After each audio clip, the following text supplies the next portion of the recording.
আগামী 2-3 দিন পর তারা রাস্তাঘাটে কনসার্ট করবে, নাচবে, পিকনিক করবে, হইহুল্লা করবে এবং পশ্চিমাদের সাথে তালে তাল মিলিয়ে বলবে যে 31st night happy new year তারা বলবে। কিন্তু আজকে আরবি মাসের কয় তারিখ বলতে পারবে না, রমজান মাস তার আগে কোন মাস পরে কোন মাস বলতে পারবে না, কিন্তু 31st নাইট তারা চিনে। তারা লাইলাতুল কদর চিনে না, তারা লাইলাতুল কদর চিনে না, 31st নাইট চিনে। যে খ্রিস্টপূর্ব প্রায় 46 সালের দিকে এক ব্যক্তি ছিল, তার নাম ছিল জুলিয়াস সিজার। কি নাম? Julius Caesar. এগুলো আমি আসলে অনেকদিন আগে পড়েছি, আমার মাথায় এত লাইভলি নাই, আর এগুলোর চর্চা করা আমি বন্ধ করে দিয়েছি। আমাদের ফিলোসফি কিছু বই ছিল, এগুলোতে হিস্ট্রিগুলো ঘাটা ছিল সবগুলো, আর হিস্ট্রির একজন গভীর ছাত্র। তো এই জুলিয়াস সিজার নামক এক ব্যক্তি ছিল, যে আসলে সিজার নামক এক দেবতার উপাসনা করত। কথা বুঝতে পারছেন? ওদের অনেক দেবতা ছিল, এরকম একটা দেবতার নাম ছিল সিজার। ওর নামে সে নামকরণ রেখেছে জুলিয়াস সিজার। এই নক্ষত্র পূজারই ছিল, তারার পূজা করত। কথা বুঝতে পারছেন? তো তারার পূজা যে করে সে কি তাওহীদপন্থী না মুশরিক? বলেন, সে কি ইমানদার না কাফের, কোনটা? এখন সে একটা ক্যালেন্ডার ফর্ম করেছিল, এর নাম হলো এই গ্রেগরিয়ান ক্যালেন্ডার বলে। এখানে প্রথম বর্ষ যেটা, এই প্রথম বর্ষতে উৎসব পালন করা শুরু করেছে এই জুলিয়াস সিজার নামক এই ব্যক্তি প্রথম, এবং সে সমাজ এটা চালু করে দিয়েছিল। এরপরে আরও পরে প্রায় খ্রিস্টের জন্মের 800 বছরের দিকে পারস্যের এক সম্রাট ছিল, তার নাম ছিল মনে হয় জামশিদ। জামশিদ। তো এই ব্যক্তি একজন সম্রাট ছিলেন। তো সে আবার এরকম বর্ষ বরণের জন্য একটা মানে উৎসবের আয়োজন করে, তার নাম দিয়েছিল নওরোজ। কি নাম দিয়েছে? নওরোজ, মানে বর্ষ বরণ উৎসব। এভাবে এই পারস্য উপমহাদেশে পুরো জায়গাটায় এই নববর্ষ পালনের সংস্কৃতি চলে আসে। এগুলো হতে হতে হতে আজকে যে দেখছেন আপনি 31st নাইট, এই যে গ্রেগরিয়ান ক্যালেন্ডার, যেটা মানে পশ্চিমারা সারা বিশ্ব শাসন করেছে না, যখন ব্রিটেন সারা বিশ্বকে শাসন করছিল, আমাদের এখানে ওদের দখল ছিল না। পলাশির যুদ্ধের হিস্ট্রি জানেন না? কত বছর এখানে শাসন করেছে? প্রায় 200 বছর এরা এখানে শাসন করে নাই। নবাব সিরাজউদ্দৌলার পতনের পর থেকে প্রায় 200 বছর এই ভারতীয় উপমহাদেশ তারা শাসন করেছে না। এখানে এই গ্রেগরিয়ান ক্যালেন্ডার ছড়িয়ে দেওয়া হয়েছে। এখন আমরা এই যে 31st নাইটের উৎসবটা পালন করতে শুরু করছি। এটা কি আমাদের উৎসব? এটা কি মুসলমানদের? কাদের হলো তাহলে? পশ্চিমাদের, রোমকদের, পশ্চিমাদের, যাদের সাথে ইসলামের দূর দূর পর্যন্ত কোনো সম্পর্ক নাই। আর নবী সাল্লাল্লাহু আলাইহি ওয়াসাল্লাম কি বলছেন শোনেন। আল্লাহ নবী বলছেন তোমাদের জন্য আনন্দের উৎসব দুইটা। কয়টা? একটা ঈদুল ফিতর, রমজান মাসের সওম সাধনার পরে, কিয়ামুল লাইলের পরে, তারাবির পরে, তাহাজ্জুদের পরে, কোরআন খতম দেওয়ার পরে, যাকাত ফিতর দেওয়ার পরে, ত্যাগের এই মাসের পর আমরা একটা আনন্দ করি, ঈদুল ফিতর। করি কি না? সবাই আনন্দ ভাগাভাগি করে নেই, আলহামদুলিল্লাহ। ওই দিন আল্লাহ পাক কি করেন? আল্লাহ পাক রমজানের রোজাদার যারা ছিলেন সবাইকে মাফ করে দেন, আলহামদুলিল্লাহ। মুক্তি পাই আমরা, নাজাত পেয়ে যাই। উৎসব এটা আমাদের, খুশি আমাদের। আরেকটা হচ্ছে ঈদুল আজহা, যখন ওই যে ইসমাইল আলাইহিস সালামকে যে কুরবানি করার মহান স্মৃতি, সেই স্মৃতিকে স্মরণ করে আমরা ইব্রাহিমী চেতনায় আবার কি করি? ঈদুল আজহার এই পশু কুরবানির মধ্য দিয়ে নিজের পশুত্বকে কুরবানি দেই, আল্লাহর সামনে আমরা আত্মসমর্পণ করি। করি কি না? এই দুইটা হচ্ছে আমাদের উৎসব। এগুলো বাদ দিয়ে নবীজি বলছেন মান তাশাব্বাহা বিকওমিন ফাহুয়া মিনহুম। কেউ যদি তোমাদের মধ্যে অন্য কোনো জাতির সাদৃশ্য অবলম্বন করে, যে জাতির সাদৃশ্য অবলম্বন করবে সে তাদের অন্তর্ভুক্ত হয়ে যাবে। নাউযুবিল্লাহ। আমরা কি চাই উম্মতে মুহাম্মাদের অন্তর্ভুক্ত হতে, না ওই পশ্চিমাদের অন্তর্ভুক্ত হতে? পশ্চিমা কারা? যাদের মধ্যে ছেলে ছেলে বিয়ে করা জায়েজ। খুশি আছেন? পশ্চিমা কারা? যাদের মধ্যে ছেলে ছেলে বিয়ে জায়েজ, মেয়ে মেয়ে বিয়ে জায়েজ, পর্নোগ্রাফি সবাই করতে পারে, দেখতেও পারে, মদ পান করা জায়েজ, পরকালের কোনো কনসেপ্ট নাই ওদের, লা ইলাহা ইল্লাল্লাহ কোনো কালিমা নাই, মুহাম্মদুর রাসূলুল্লাহ তারা বিশ্বাস করে না। এমনকি তারা বলছে, কয়দিন আগে বললো মেরি ক্রিসমাস, বলেছে না? যে ব্যক্তি বলেছে মেরি ক্রিসমাস 25শে ডিসেম্বরে, সে ওই দিন স্বীকার করে নিয়েছে যে 25শে ডিসেম্বর আল্লাহ পাক ঈসা আলাইহিস সালামকে জন্ম দিয়েছেন। নাউযুবিল্লাহ। কথা মনে বুঝতে পারছেন না? যখনই আপনি এটা পালন করেছেন, তার মানে ওই দিন আপনি স্বীকার করেছেন যে ওই দিন আল্লাহ পাক ঈসা ইবনে মারিয়াম, আল্লাহর পুত্র, নাউযুবিল্লাহ, তাকে তিনি জন্ম দিয়েছেন। এটা স্বীকার করেছেন আপনি, করছেন না? ওই সভ্যতা অন্তর্ভুক্ত আপনি হতে চান? ওদের সাথে হাসর করতে চান? নাকি নবী সাল্লাল্লাহু আলাইহি ওয়াসাল্লামের সাথে করতে চান? বলেন, এটা আপনাকে বেছে নিতেই হবে। আপনি মুসলমান হয়ে এটা করতে পারবেন না। ইসলাম এই নামকাওয়াস্তে পালন করতে পারবেন না। পালন করলে পরিপূর্ণ পালন করতে হবে। উদখুলু ফিস-সিলমি কাফা, তোমরা পরিপূর্ণরূপে দিনে প্রবেশ করো। তোমরা পরিপূর্ণরূপে দিনে প্রবেশ করো। নামাজও পড়বো, সুদও খাবো, এদিকে জাকাত দিব, আবার এদিকে আমি ঘুষও নিব, এদিকে আমি হজ উমরাও করব, আবার এইসব পশ্চিমা সংস্কৃতি ধারণ করব, মাদক খাবো, সুদ খাবো, জেনা করব, ফ্রি মিক্সিং করবো। এইসব মানে হযবরল ইসলাম পালন করে এই যুগে চলবে না। পরিপূর্ণ ইসলাম পালন করতে হবে। আল্লাহ পাক তৌফিক দান করুন। পরিপূর্ণ ইসলাম পালন করতে গেলে কি আমরা এই উৎসব পালন করতে পারবো? এক নাম্বার দেখালাম যেটা ওই জুলিয়াস সিজারের চালু করা এটা পদ্ধতি, নওরোজ যেটা ওই জামশিদের চালু করা পদ্ধতি। আর আমরা মুসলমান হয়ে কিভাবে আমরা অগ্নি পূজারীদের, পশ্চিমাদের এবং ইহুদি নাসারাদের সংস্কৃতি কেমন করে ফলো করতে পারি? আমরা কি সম্ভব? আর নবী যখন বলে দিচ্ছেন মান তাশাব্বাহা বিকওমিন ফাহুয়া মিনহুম, যে যে জাতির সাদৃশ্য অবলম্বন করবে সে তাদের অন্তর্ভুক্ত হয়ে যাবে, তাদের সাথে হাসর হবে। আমি কি তাদের সাথে হাসর চাই নাকি নবীর সাথে হাসর চাই? এবার আল্লাহ পাক কি বলছেন সেটাও শুনে নেন, তারপরে সামনে যাই।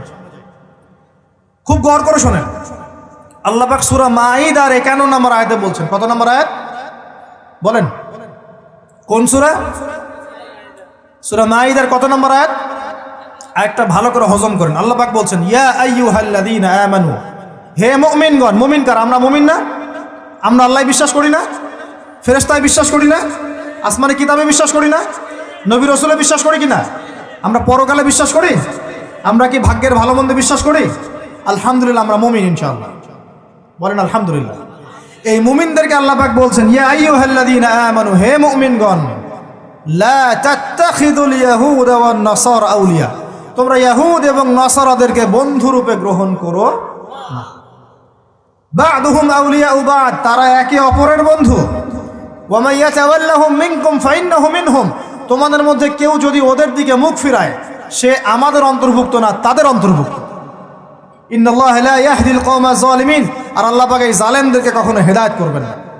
মানে আমরা যদি ওদের অন্তর্ভুক্ত হয়ে যাই আমরা জালেম হয়ে যাব, আর এই জালেমদেরকে আল্লাহ পাক হেদায়েত করবেন না। আল্লাহ পাক সূরা বাকারা আরো বলেছেন ওয়ালান তারদা আনকাল ইয়াহুদ ওয়ালান নাসারা হাত্তা তাত্তাবিআ মিল্লাতাহুম, হে নবী, তোমার উপরে ইহুদের লোকজন এবং খ্রিস্টানরা কখনোই সন্তুষ্ট হবে না, কখনোই সন্তুষ্ট হবে না যতক্ষণ তুমি তাদের ধর্ম মিল্লাত গ্রহণ না করছো। আপনি ওদের সাথে তালে তাল মিলে নাচ গান করেন, তারা আপনার উপর সন্তুষ্ট হয়ে যাবে।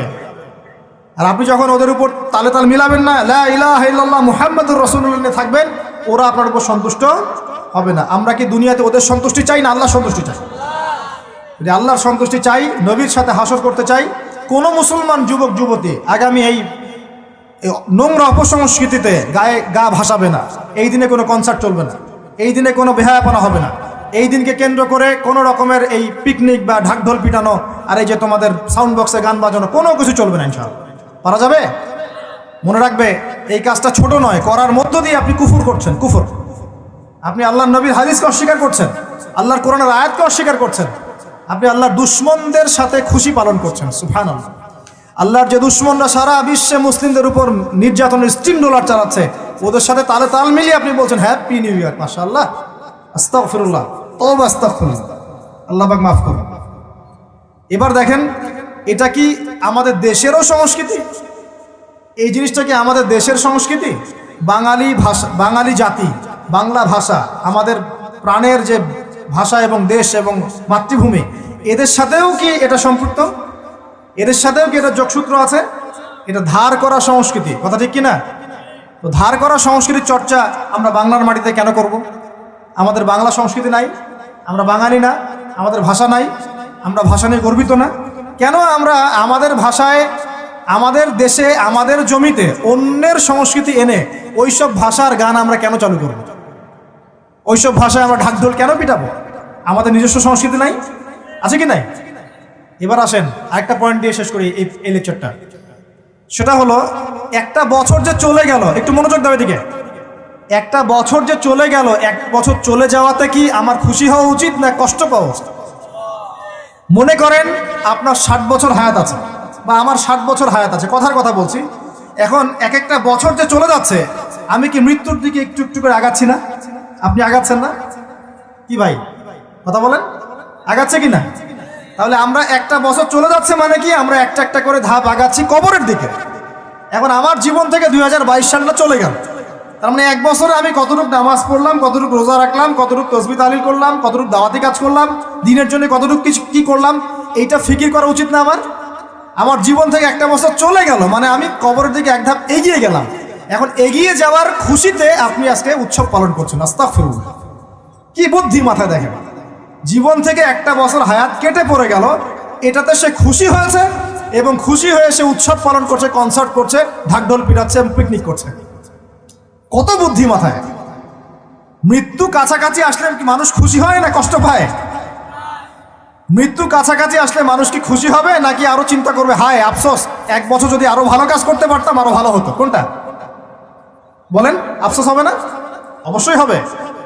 হ্যাঁ, তার মানে এখন আপনি যদি কিছু করতেই চান, এই 31st নাইটে যদি আপনি কিছু করতেই চান, তাহলে আমি বলবো, আমার পরামর্শ, সুন্দর করে ওযু করে আইসে আপনাকে জায়নামাজে দাঁড়াতে হবে। দাঁড়ায় 2 রাকাত নামাজ পড়ে চিন্তা করবেন, আল্লাহ এক বছর যে চলে গেল, আমি এই গত বছরে কি করলাম, দিনের জন্য কি করলাম, দুনিয়ার জন্য কি করলাম, পরিবারের জন্য কি করলাম, কতটুকু জ্ঞান অর্জন করলাম, কয়টা কোরআনের আয়াত শিখেছি এক বছরে, কয়টা হাদিস শিখলাম, কয় ওয়াক্ত নামাজ ঠিক মতো পড়লাম, রমজানের সওম রেখেছিলাম কিনা, দান সদকা করেছিলাম কিনা, সৎ কাজে আদেশ করেছিলাম কিনা, অসৎ কাজে নিষেধ করেছিলাম কিনা, এই ফিকির করতে পারেন আপনি বসে বসে। যদি করতেই হয় কিছু, তাহলে এটা করতে হবে, অন্য কিছু করার সুযোগ আছে? উচিত হবে? একে তো আমাদের দেশের সাথে এই সংস্কৃতি কোনো সম্পর্ক নাই, এটা দেশদ্রোহিতাও হচ্ছে, আবার ইসলামের সাথেও এর দূরত্ব কোনো সম্পর্ক নাই, ইসলামের সাথে দ্রোহিতা করা হচ্ছে। তাহলে বলেন, আমরা যদি আল্লাহ এবং তার রাসূলের সন্তুষ্টি চাই, তাহলে আমরা কি আল্লাহ এবং তার রাসূলের শত্রুদের সংস্কৃতি গ্রহণ করতে পারি? আল্লাহ পাক আমাদের সবাইকে বোঝার তৌফিক দান করুন। প্রিয় ভাইরা, যারা এই লেকচার শুনবেন অনলাইনেও চলে যাবে ইনশাআল্লাহ, যাদের কানে এই লেকচার যাবে, যদি কিছু করতেই হয়, জায়নামাজে দাঁড়িয়ে, ওযু করে জায়নামাজে দাঁড়িয়ে 2 রাকাত নফল নামাজ পড়ে তওবা করতে পারেন আল্লাহর কাছে, আল্লাহ এক বছর চলে গেল, কি করতে পারলাম জানি না, আল্লাহ আমাকে পরের বছরটা আরো ভালো করে দিনের জন্য কাজ করার তৌফিক দান। এইটুকু করা যাবে না? যদি করতে চান এতটুকু করেন, এর বাইরে কিছু করতে দেন না। আল্লাহ পাক বোঝার তৌফিক দান করবেন। প্রিয় ভাইয়ের, এখন সামনে আসি যে আল্লাহর নবী এই পুরো জাহিলিয়াত পরিবর্তন করেছেন কোরআন সুন্নাহ দিয়ে, ঠিক আছে কথা? কোরআন সুন্নাহর মধ্যে কাজগুলো কি ছিল আমি কয়েকটা বলেছিলাম। 1, কোরআন তেলাওয়াত করা শিখেছে সবাই। 2, কোরআনের অর্থ বুঝেছেন সবাই। 3, কোরআনের সমস্ত আদেশ নিষেধ তারা মেনে চলেছেন, চলেন নাই? আমাদের উচিত হবে কোরআনের সমস্ত আদেশ এবং নিষেধগুলোকে মেনে চলা। আল্লাহ পাক আমাদের সবাইকে তৌফিক এনায়েত করুন। এরপর তারা কি করেছেন? কোরআন এবং হাদিসের দাওয়াতটা মানুষের কাছে পৌঁছে দিয়েছেন, দেন নাই? তাহলে আমাদের কি নিজে নিজে দিন পালন করলেই হবে না আমার পরিবারেও করাতে হবে? আমি নিজে পালন করছি, পরিবার পালন করছে, মাশাআল্লাহ, এখন আমার দায়িত্ব না সমাজের মধ্যে প্রচার করা? দায়িত্ব কি না? আরো কি কোনো নবী আসবেন? তার নবীর উত্তরসূরি কারা এখন? ওলামায়ে কেরাম। ওলামায়ে কেরামদের শুধু একার দায়িত্ব ইসলাম প্রচার করার, নাকি আমাদেরও দায়িত্ব আছে? আমরা ইখতিলাফি মাসআলাগুলোকে নিয়ে পড়ে থাকবো না, জটিল ফিকহি বিষয়গুলো সেটা আপনি আমি ফতোয়া দিতে পারবো না, এটা মুফতি সাহেবরা করছে। কিন্তু কমন জিনিসগুলোর দাওয়াত আমরা সবাই দিতে পারি কিনা? নামাজের দাওয়াত আপনি দিতে পারেন? আপনি হালাল খাওয়ার দাওয়াত দিতে পারেন? পর্দার দাওয়াত দিতে পারেন? আপনি এটা দাওয়াত দিতে পারেন যে আমরা সবাই 5 ওয়াক্ত নামাজ পড়বো, রোজা রাখবো, সামর্থ্য হলে হজ করবো, যাকাত দিব, এইটুক দাওয়াত তো আপনি দিতে পারেন কিনা? মাদক দ্রব্য ছেড়ে দাও, মাদক দ্রব্য খেও না, সুদ খেও না, এই কমন কথাগুলো তো বলতে পারেন নাকি? বাল্লিগু আন্নী ওয়ালাউ আয়া, একটা আয়াতও যদি জানো তোমরা সেটা প্রচার করো। যদি আমরা সবাই মিলে দিন প্রচার না করি, দিনের অবস্থা আস্তে আস্তে কিন্তু সংকুচিত হয়ে আসছে। আপনারা কি বুঝতে পারছেন না যে অন্য ধর্মগুলো আস্তে আস্তে ছড়িয়ে পড়ছে? আমাদের এই গাফেলতির কারণে আজকে বহু মুসলিম ধর্মহীন হয়ে যাচ্ছে, হচ্ছে না? সত্য কথা বলেন, হচ্ছে কিনা? টাকার লোভে, চাকরির লোভে, হচ্ছে কিনা? এটা আমাদের গাফেলতি না? অতএব আমাদের সবাইকে শুধু আলেম ওলামার উপর দায়িত্ব ছেড়ে না দিয়ে আমাদের সবাইকেই দিনের দাওয়াতের, আম দাওয়াতের কাজ সবাইকে করতে হবে। আল্লাহ পাক তৌফিক দান। শুধু একদিনের ওয়াজ মাহফিল দিয়ে সব হবে? আজকে আমি আসলাম, 1 বছর আপনার সাথে আমার দেখা হবে না হয়তো, তাহলে কি এখানেই শেষ? একটা ওয়াজ মাহফিল দিয়ে সব হবে? ওয়াজের কথাগুলো সবাই শুনবো এবং মানার চেষ্টা করবো ইনশাআল্লাহ, এবং সবাই মিলে আমরা আমলও করব, মানুষকে আমলের দিকে ডাকবো ইনশাআল্লাহ। আর সৎ কাজে আদেশও করব, অসৎ কাজগুলোতে বাধাও দিব ইনশাআল্লাহ। আল্লাহ পাক তৌফিক দান করবেন, আমিন।